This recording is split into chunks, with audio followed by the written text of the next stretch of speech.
Est-ce qu'il y a dans la Bible quelqu'un qui n'avait pas de défaut dans un de ces domaines-là? Moi, j'en ai trouvé un.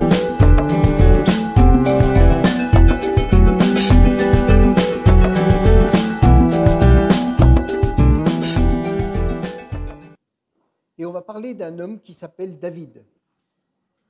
Et là, le titre du message, j'ai marqué « Peux-tu prier comme David ?» Peux-tu prier comme David? On peut tous prier. Mais prier comme David a prié dans le passage qu'on va voir, ça, c'est pas si évident. Et pourtant, c'est pas seulement la prière qu'il a fait, mais l'attitude de cœur qu'il avait. Quand il a fait cette prière, il a travaillé à se préparer pendant des mois avant de pouvoir faire cette prière-là.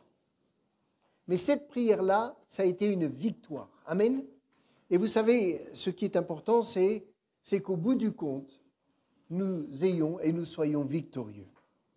Alors, une question, quelle est la pensée qui vous vient à l'esprit quand vous parlez de David? Et je pense que selon notre histoire ou le temps dans lequel nous vivons, on pense à d'autres choses. Quelle est l'image de David qui vous marque le plus? Pour ceux qui connaissent un petit peu la Bible, qui la lisent, quelle est l'image de David qui vous marque le plus? Ou l'action de David qui vous marque le plus? C'est à vous de parler. Hein? Oui. Ah, quand il a préparé pour aller sur Goliath, c'est ça? D'accord. Est-ce qu'il y en a d'autres qui ont des choses à dire? Il savait se relever dans les difficultés, oui. Bravo. Il savait demander pardon pour ses péchés, ça c'est pas rien. Hein? C'est pas rien. Ça paraît simple, mais quand il faut le faire pour de vrai, waouh, waouh. Autre chose?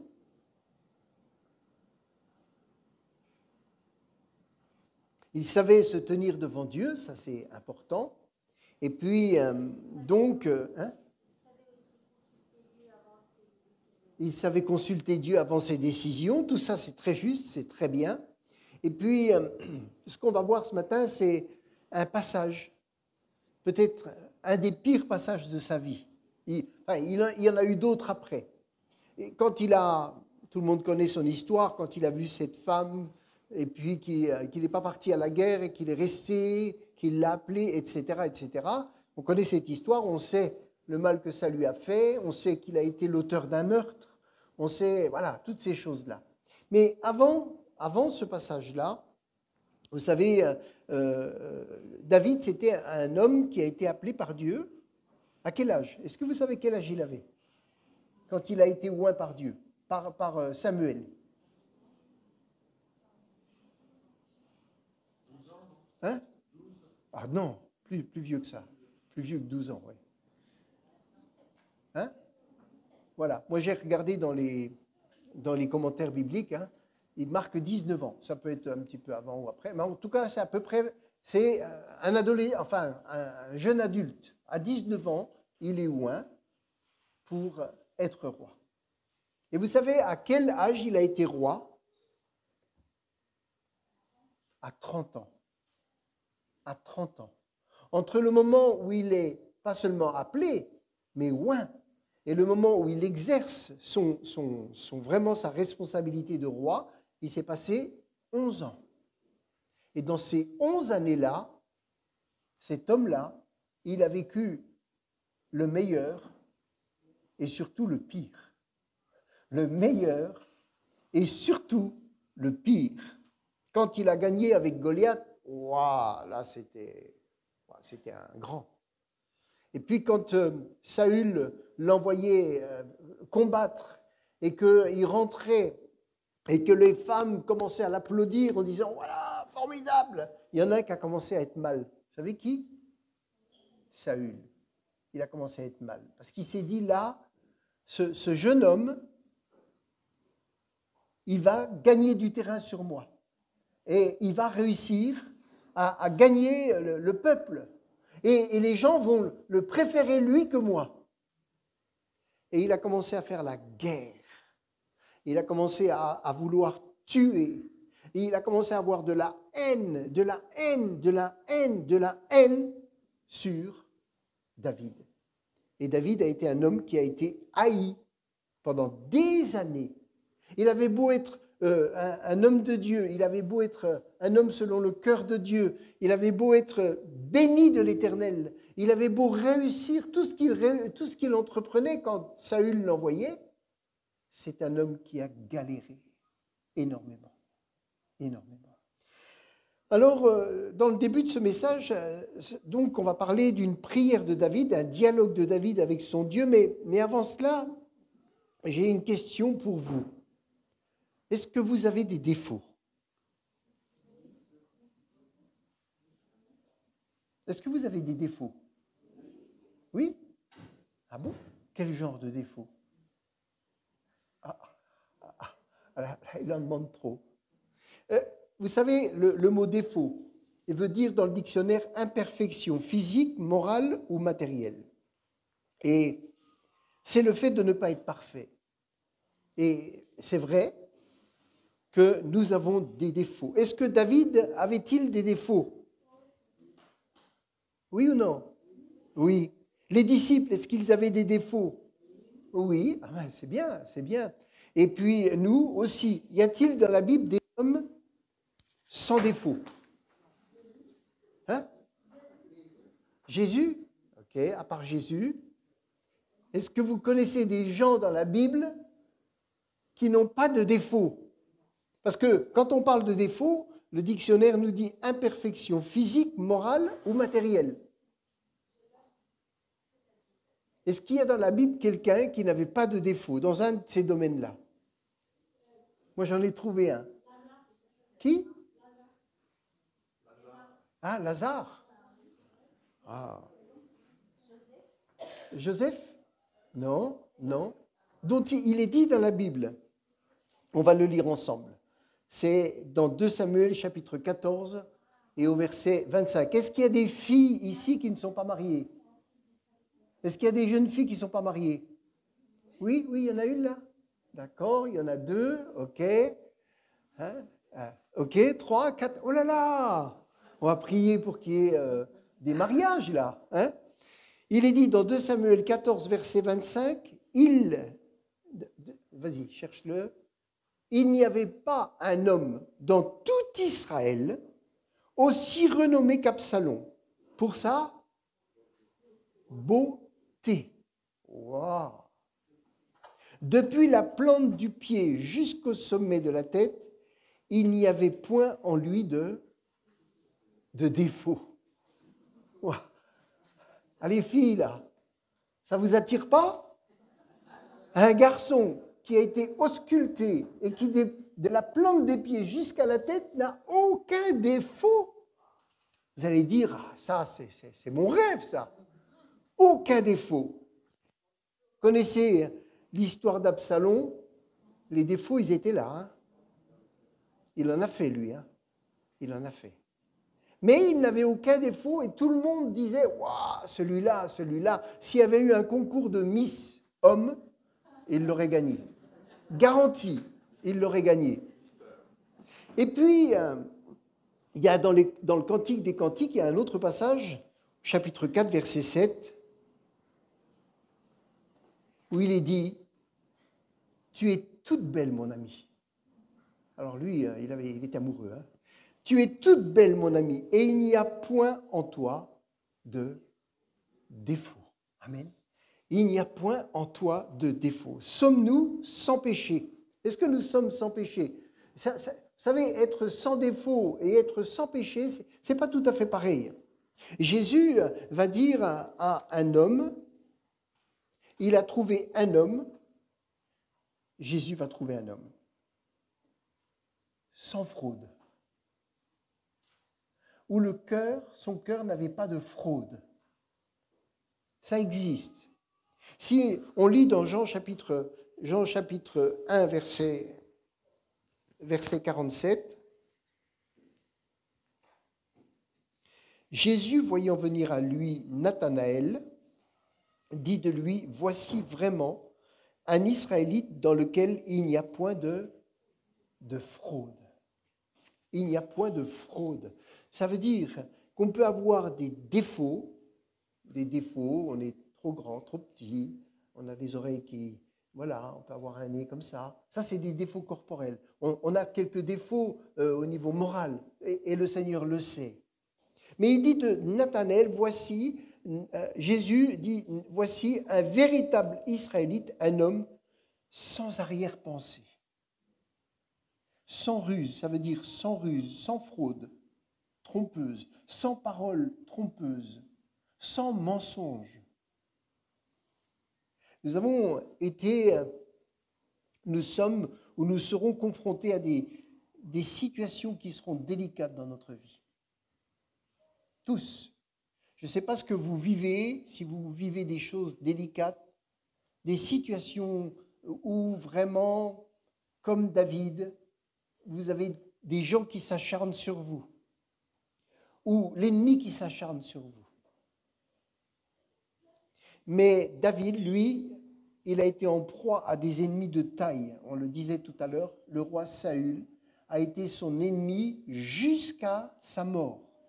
Jusqu'au moment où il est mort, il a été l'ennemi de Saül, alors que c'était son gendre. C'était son gendre. Il avait marié la fille de Saül. C'était son gendre. Mais jusqu'au dernier moment, jusqu'au bout, il a essayé de le tuer. Il a essayé de l'avoir. Et à un moment donné, David a dû fuir. Et je crois que c'est pendant presque 2 ans, il a dû quitter le pays. Il a dû sortir. Il a même fait une erreur. Il est parti chez l'ennemi, chez les Philistins. Il a été s'installer là-bas et il s'est retrouvé à devoir combattre le peuple de Dieu. Et ça a été une erreur. Mais il est parti pour sauver sa vie. Et finalement, il était juste victime de jalousie. Il était juste victime de jalousie. Quelqu'un qui pouvait prendre sa place. Et il a essayé de le détruire. Et on va maintenant rentrer dans la prière de David. C'est dans le psaume 17 au verset 1. On va lire sa prière. Et quand on lit sa prière, on se dit « Waouh, cet homme, il a vraiment progressé.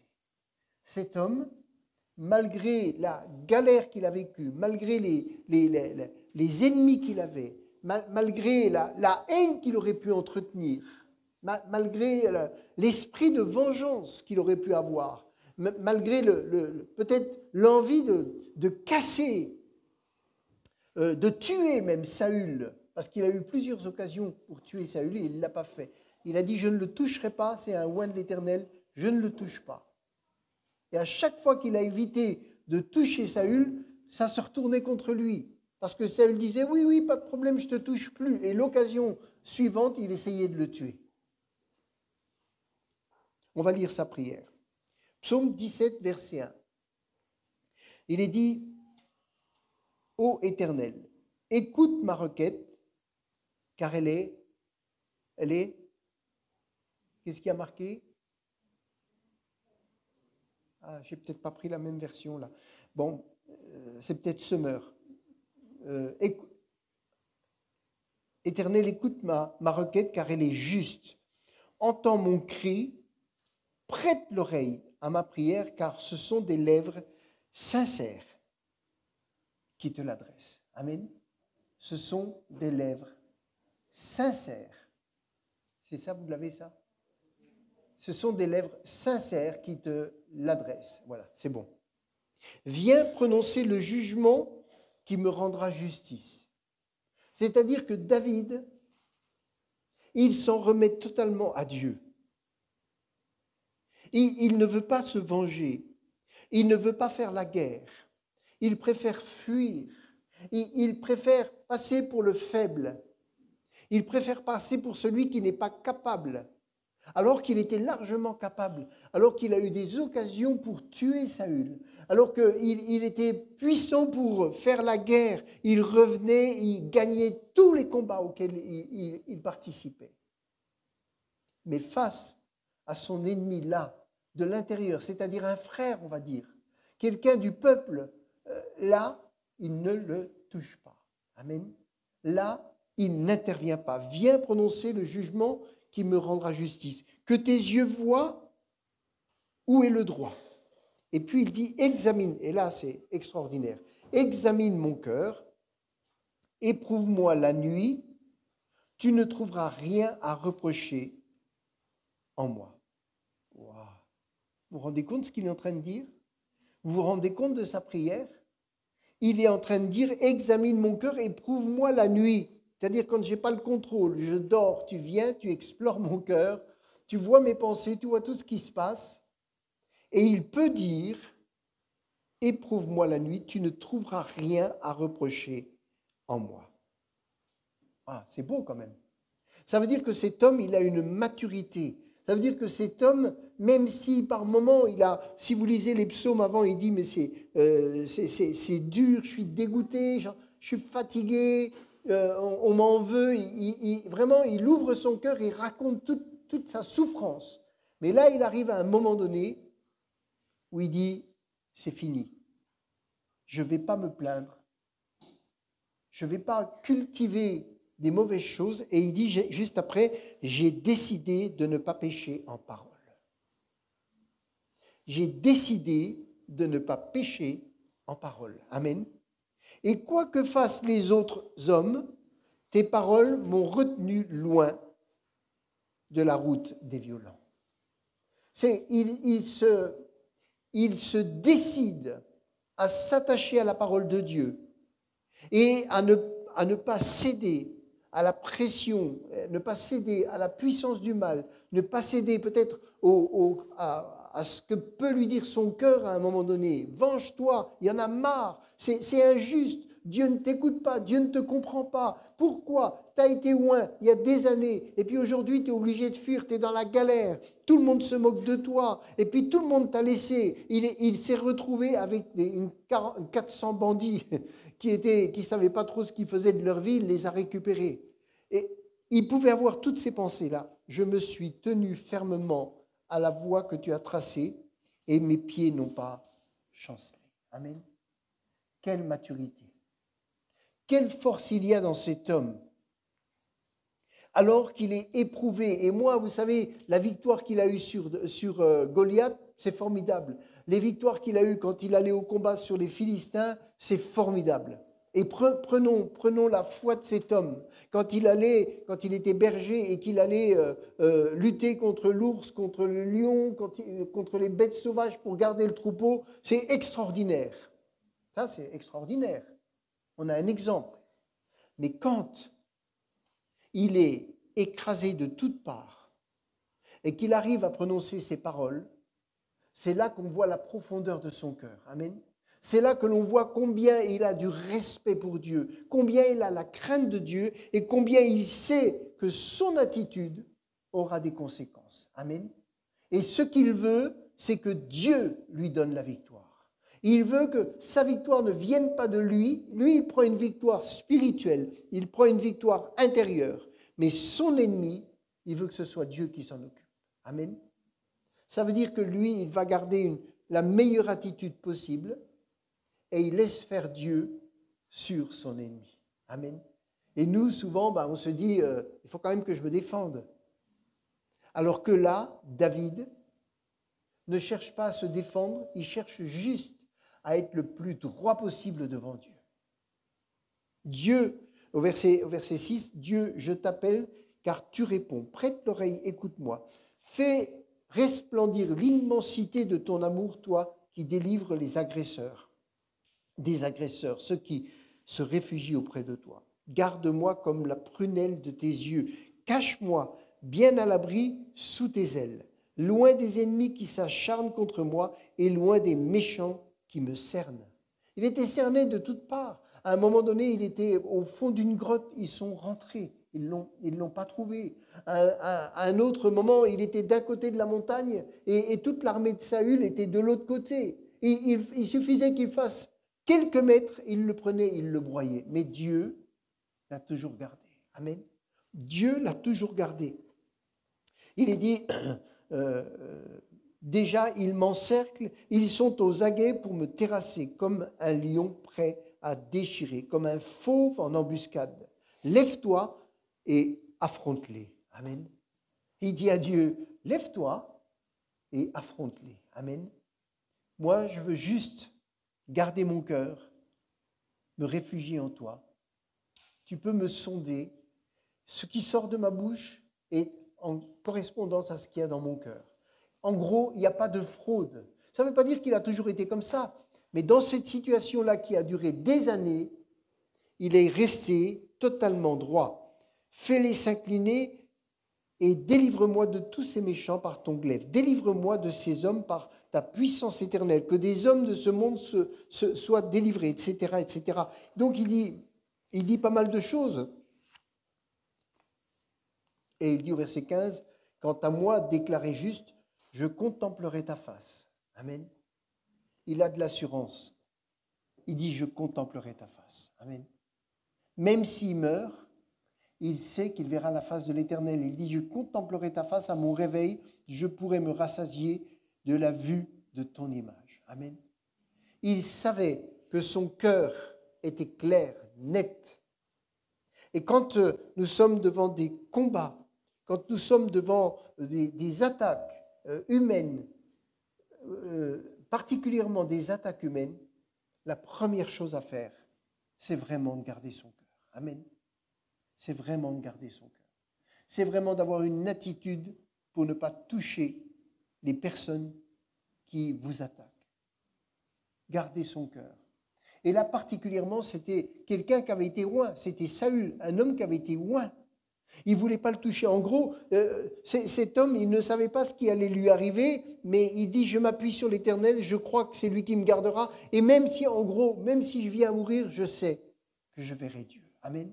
Je sais que je verrai Dieu. Il avait cette assurance. David était-il un homme parfait? Est-ce que cet homme se croyait parfait? Parce que quand on lit sa prière, on peut se dire, mais quel prétentieux. Viens me visiter, tu verras, il n'y a rien en moi qui est mauvais. Attends, il se prend pour qui?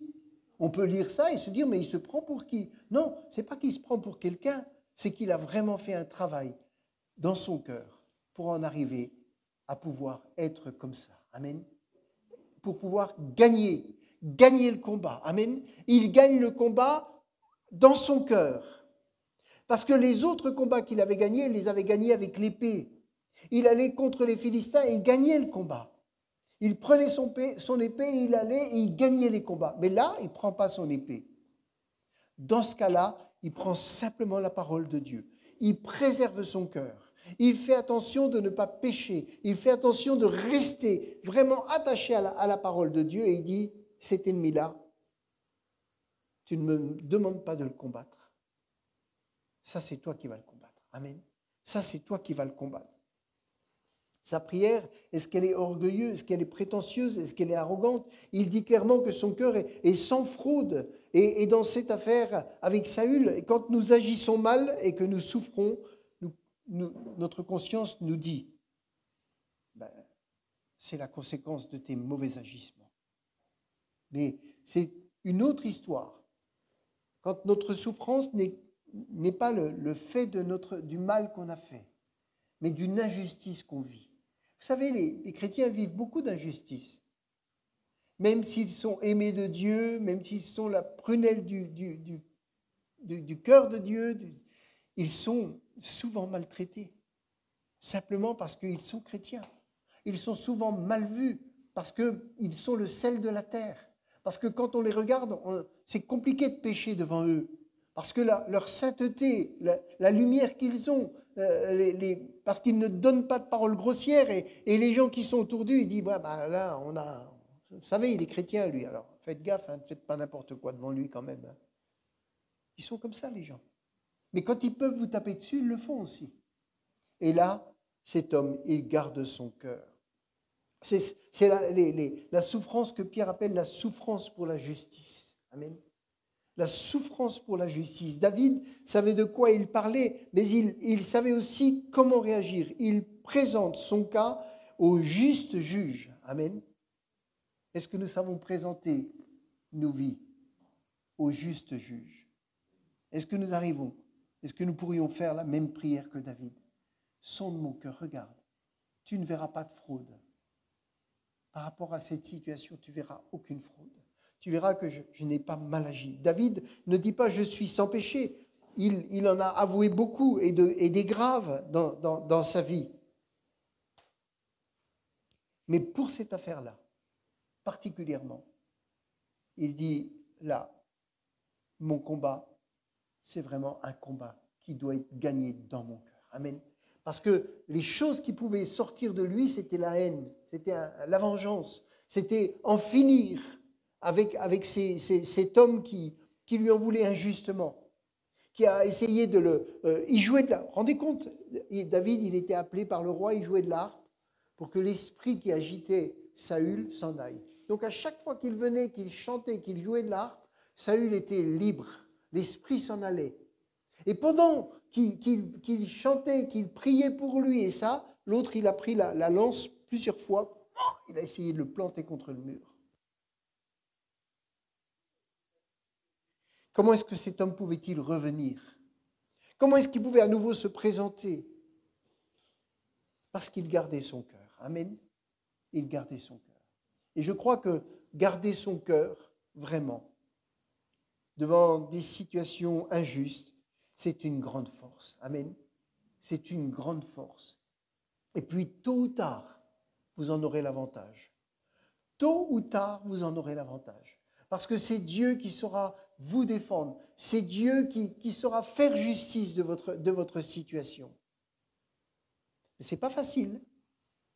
Ce n'est pas facile. Parce qu'il faut vraiment se préserver. Dans les psaumes 32, verset 2, il est dit « Heureux l'homme à qui l'Éternel n'impute pas d'iniquité et dans l'esprit duquel il n'y a point de fraude. » Amen. Il avait ça. Heureux l'homme dans lequel il n'y a point de fraude. Et il dit « Tant que je me suis tu, mes os se consumaient, je gémissais toute la journée, car nuit et jour, ta main s'apesantissait sur moi. Ma vigueur n'était que sécheresse, comme celle de l'été. Je t'ai fait connaître mon péché. » Et là, vous voyez, c'est le même David. C'est le même David qui, à un moment donné, dit « Tu peux venir pendant la nuit et scruter mon cœur. Il n'y a pas de problème. Je te garantis, il n'y a rien dans mon cœur qui est mauvais. »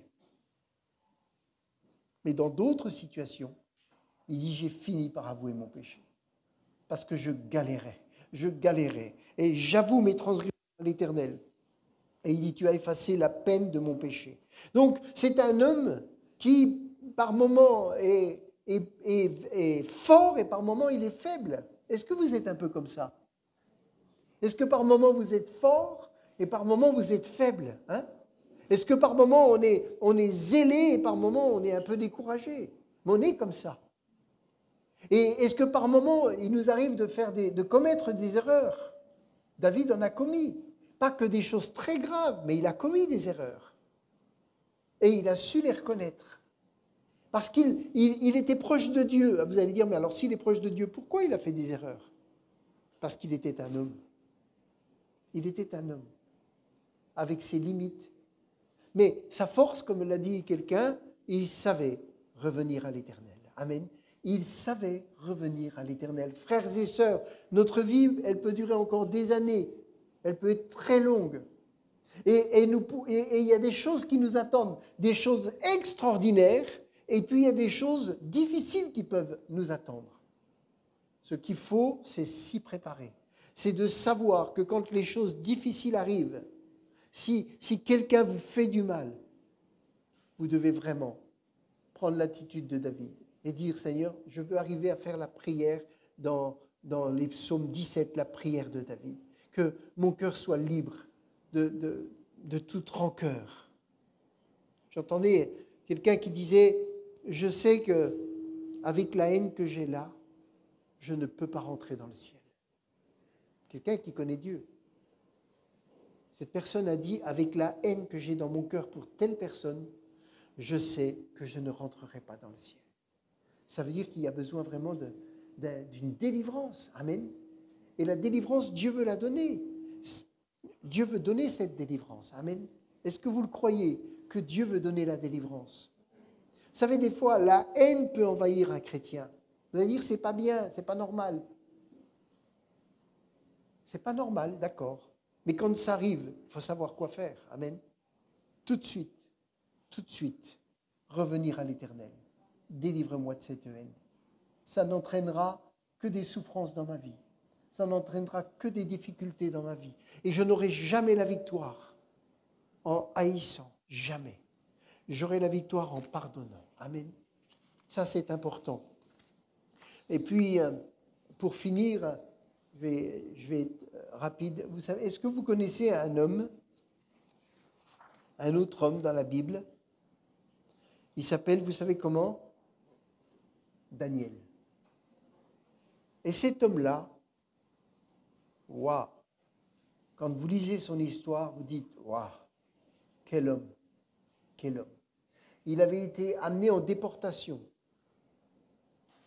Et il a été choisi par un roi pour faire partie des ministres, on va dire, un peu du gouvernement, de ceux qui dirigent. Et il est dit qu'il avait une telle grâce dans sa vie qu'il va dépasser tous les autres. Ce n'est pas qu'il était orgueilleux, ce n'est pas qu'il se prenait pour quelqu'un de mieux, mais c'est qu'il avait une telle grâce, une telle bénédiction dans sa vie que ce qu'il faisait, il dépassait les autres. On peut lire dans Daniel chapitre 6 au verset 1, et il dit « Darius jugea bon de nommer 120 satrapes pour gouverner tout le royaume. Il plaça au-dessus d'eux 3 ministres, auxquels ces satrapes devaient rendre compte, pour que les intérêts de l'empereur soient préservés. Daniel était un de ces 3. Et pourtant, c'était un étranger. Hein. C'était un étranger et il a été choisi. Et bientôt, il se révéla plus capable que les autres, que les 2 autres ministres et tous les satrapes, parce qu'il avait en lui un esprit extraordinaire. Amen. Il avait en lui un esprit extraordinaire. Alléluia. Quel esprit avez-vous en vous? Amen. Quel esprit vous avez reçu? Vous avez reçu l'Esprit de Dieu. Amen. Cet esprit-là, il est en vous. Et il peut vous faire devenir quelqu'un de très important. Il peut vous faire monter dans la société. Il peut vous arriver dans une entreprise et vous sentez la bénédiction. Vous sentez que vous réussissez. Vous sentez que ça marche. Vous sentez que tout ce que vous touchez, Dieu le bénit. Est-ce que vous le croyez pour votre vie? Oui ou non? Ça, c'est ce que vous avez reçu, cet esprit-là. Un esprit de force, un esprit de victoire. Amen.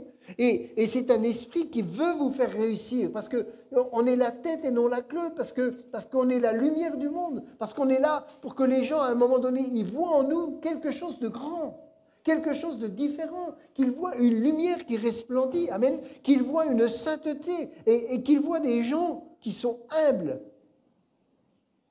mais qui sont bénis. Amen. Et il est dit, c'est pourquoi l'empereur songeait à le mettre à la tête de tout l'empire. À la tête de tout l'empire.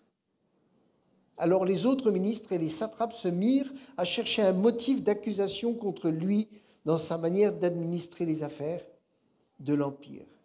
Écoutez, moi j'aime beaucoup ce passage. J'aime beaucoup. Ils dirent, ils ne purent découvrir aucun motif d'accusation. Amen. Aucun motif d'accusation. Car il était fidèle, de sorte qu'on ne pouvait trouver en lui ni négligence, ni défaut. On a cherché dans les papiers, on a cherché dans tout ce qu'il faisait.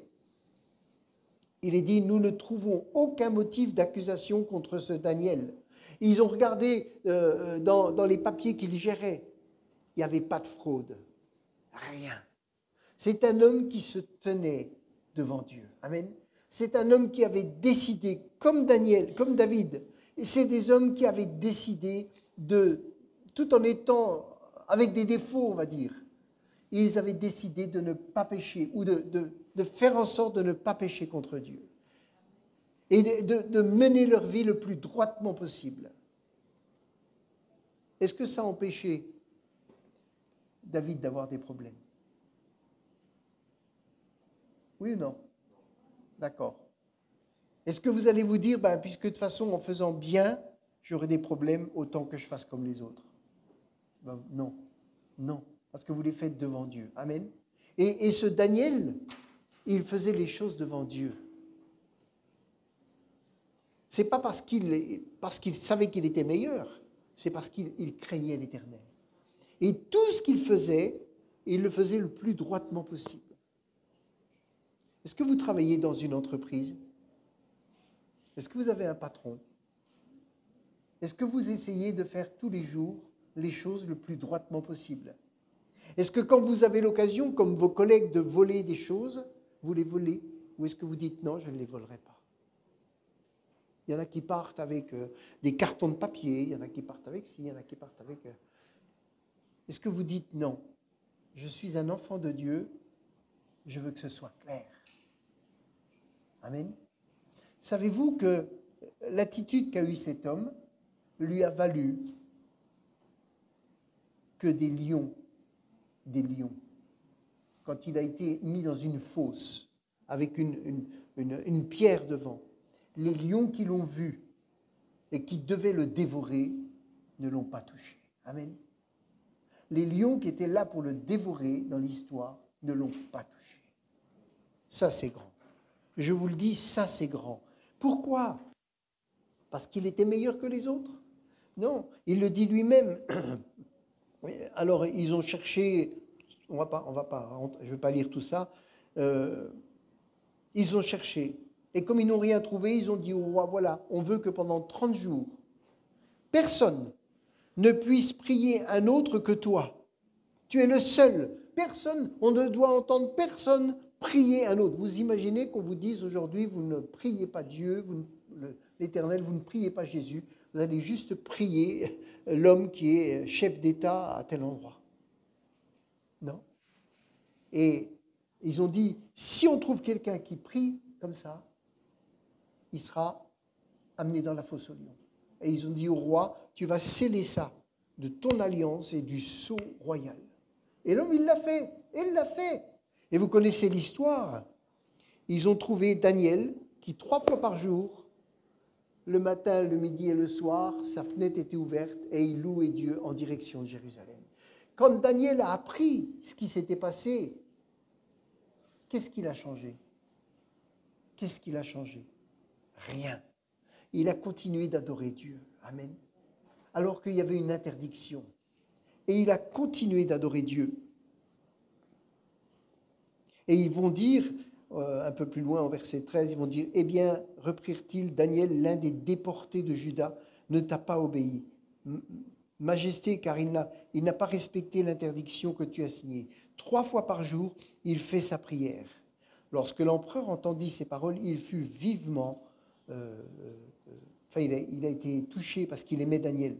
Mais ces hommes se rendirent ensemble chez l'empereur et lui dirent, sache, Majesté, que la loi des Mèdes et Perses veut que toute interdiction, tout décret promulgué par l'empereur soit irrévocable. Il a essayé de le sauver, il a essayé de le protéger, mais la loi et sa parole valaient plus que les sentiments qu'il avait. Et ce Daniel, eh bien, il est dit au verset 16, « Alors l'empereur ordonna d'emmener Daniel et de le jeter dans la fosse aux lions. Il s'adressa à Daniel et lui dit, « Puisse ton Dieu, que tu sers avec tant de persévérance, te délivrer lui-même. » Amen. Il ne pouvait rien faire. Mais cet homme va dire, « Puisse ton Dieu, que tu sers avec persévérance, te délivrer. » Amen. Et vous savez, la droiture qu'a eue Daniel lui a valu la victoire. Amen. Vous savez, vous souffrez en étant droit, vous souffrez en étant honnête, vous souffrez en servant Dieu, sachez que l'Éternel n'oublie rien. Sachez que l'Éternel saura vous rendre justice. Sachez que ceux qui vous font du mal aujourd'hui, sans raison, eh bien, le Seigneur s'en occupera. Ne cherchez même pas la vengeance, ça ne sert à rien. Et aimez, la Bible, Jésus a dit même, aimez vos ennemis. Vous vous rendez compte? Mais il faut vraiment il faut une dose d'amour. Il faut vraiment avoir reçu le Seigneur. Et il est dit, on apporta une grosse pierre et on l'a mis devant l'entrée de la fosse. L'empereur y apposa son sceau avec son anneau et ceux des hauts dignitaires afin que rien ne puisse être changé aux dispositions prises à l'égard de Daniel. Administrativement, il n'y avait aucune solution. D'accord ? Il y avait au niveau des papiers, au niveau des recours, je pense à ceux qui cherchent des papiers, à ceux qui attendent qu'il y ait des recours et qui n'en ont pas. Administrativement, tout le monde était là, il avait mis le sceau, les papiers avaient été faits. Personne ne pouvait faire sortir ce Daniel de la fosse aux lions. Son sort était scellé. Amen. Peut-être que ton sort, ma sœur, là-bas, Martha, peut-être que ton sort est scellé par l'administration. Mais ton Dieu, amen, peut te faire sortir de là. Ton Dieu peut te faire sortir de là. Ça, c'est notre espérance. Que quand administrativement, il n'y a pas de solution, ce n'est pas la peine d'aller bricoler. Il faut dire, Seigneur, moi, je veux être juste droit devant toi. Je veux juste te servir avec persévérance. Et c'est toi qui vas casser, qui va faire quelque chose. Amen. Et c'est pour ça qu'on peut donner une espérance à ceux qui sont dans des situations compliquées, difficiles. Parce que ce Dieu qui va sortir David de l'attaque de Saül et de toute son armée, il va sortir ce Daniel de la fosse aux lions. Il est dit, on apporta une grosse pierre, etc. Après cela, l'empereur rentra au verset 18 dans son palais et il refusa tout divertissement. Il ne parvint pas à dormir. Dès le point du jour, l'empereur se leva et se rendit en toute hâte à la fosse aux lions. Comme il s'en approchait, il appela Daniel d'une voix agitée. « Daniel, serviteur du Dieu vivant, cria-t-il, ton Dieu que tu sers avec tant de persévérance, a-t-il pu te délivrer des lions ? Comment est-ce que cet homme vient voir alors que tous ceux qui étaient rentrés dans la fosse aux lions, tous avaient été dévorés ?